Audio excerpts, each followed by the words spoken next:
Ya, Badan Nasional Penanggulangan Bencana Pusat menghibahkan 1 unit mobil tangki air untuk kepentingan tugas BPBD Aceh Besar dalam melayani masyarakat.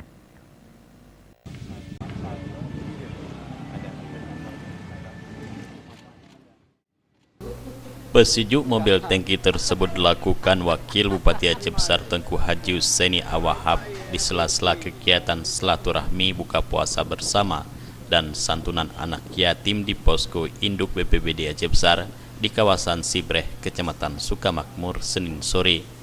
Dalam kesempatan ini, Bupati Aceh Besar Insinyur Muardi Ali mengucapkan apresiasi atas dukungan dan bantuan yang diserahkan BNPB Pusat. Bupati berharap mobil tangki air yang diserahkan ini dapat lebih meningkatkan optimalisasi tugas yang dilakukan personil BPBD Aceh Besar dalam melayani kepentingan publik. Pertama, kita berterima kasih kepada BPBD dan BPBN yang sudah membantu satu unit mobil untuk mendukung proses pemadaman.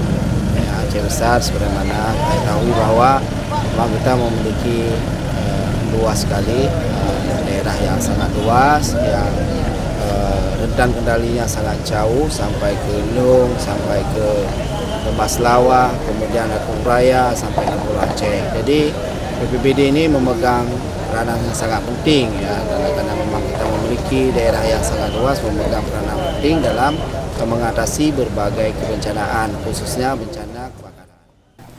Sementara itu, Kalaksa Badan Penanggulangan Bencana Daerah Kabupaten Aceh Besar, Farhan AP, menjelaskan keberadaan mobil tangki air dengan kapasitas 4.000 liter ini sangat berguna bagi Aceh Besar, apalagi wilayah kerja BPBD Aceh Besar yang sangat luas.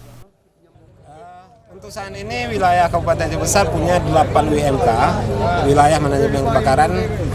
Kita untuk armada saat ini untuk 8 WMK itu sudah memadai, sudah cukup. Tetapi ada 2 kecamatan ini yang dari dulu memang mereka meminta agar ada pos damkar. Jadi dari sisi quick responnya kita juga harus lihat itu memang dibutuhkan, terutama Lampanah. Lampanah kita sudah koordinasikan dengan Pak Mukim dan Pak Kecil di sana, sudah disiapin tanah dan kita akan bangun mungkin itu di tahun 2020 nantinya. Usai pesujuk mobil tangki bantuan BNPB, selanjutnya personil BPBD Aceh Besar melaksanakan kegiatan buka puasa bersama stakeholder kebencanaan. Dalam kegiatan ini, BPBD Aceh Besar turut menyantuni sejumlah anak yatim. Jufrizal dan Faisal, Aceh TV.